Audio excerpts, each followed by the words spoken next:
उद्यमेन ही सिद्ध्यन्ति कार्याणि न मनोरथै न ही सुप्तस्य सिंहस्य प्रविशन्ति मुखे मृगा। जैसे कि अगर हम अपने इस मनुष्य जीवन में अगर चाहें कि हमें बैठ करके किसी चीज की प्राप्ति हो जाए तो वह प्राप्त होगा नहीं हमें। क्यों? क्योंकि बिना कर्म के हमें किसी भी फल की प्राप्ति नहीं हो सकती है। अगर हमें प्यास लगी है तो कुआं के पास हमें स्वयं ही जाना पड़ेगा, न कि कुआं स्वयं चल करके हमारे पास आएगा।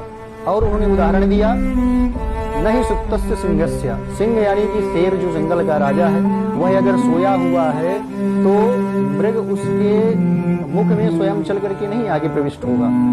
जब तक सिंह यानी जो वन का राजा है उसे भी उसका शिकार करना पड़ेगा, उसके पीछे दौड़ लगानी पड़ेगी, तब जाकर उसके उधर की क्षुधा शांत होगी। इसीलिए कहा गया है कि इस मनुष्य जीवन में हमें सदैव निरंतर कर्म ही करना चाहिए। भाग्य प्रधान तुलसीदास जी ने नहीं किया कहा है, उन्होंने कर्म प्रधान कहा है। और गीता में भी भगवान ने अर्जुन से कहा है कि केवल कर्म करो और फल की चिंता मत करो। इसलिए हमें शुभ कर्म ही करना चाहिए, न कि कुकर्म करना चाहिए।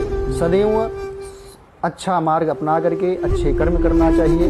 कोई क्या करता है, कैसा बोलता है हमारे बारे में, हम अगर सही हैं, हम अगर सच्चे हैं तो सब ठीक है। इसलिए पहले स्वयं को अच्छे मार्ग में लगा करके, सतमार्ग में लगा करके शुद्ध आचरण और आचार और विचार। आचार क्या है? शुद्ध आचरण करना, और विचार का क्या है? सुंदर विचार। अगर हमारे विचार सही हैं, हम अच्छे से विचार करके अगर कोई कार्य करते हैं तो हमारा जब विचार सही होगा तब जाकर के हमारे आचरण भी सही होंगे। इसलिए पहले कर्म करना चाहिए और कर्म भी करने में अच्छे कर्म करना चाहिए। जय श्री राधे।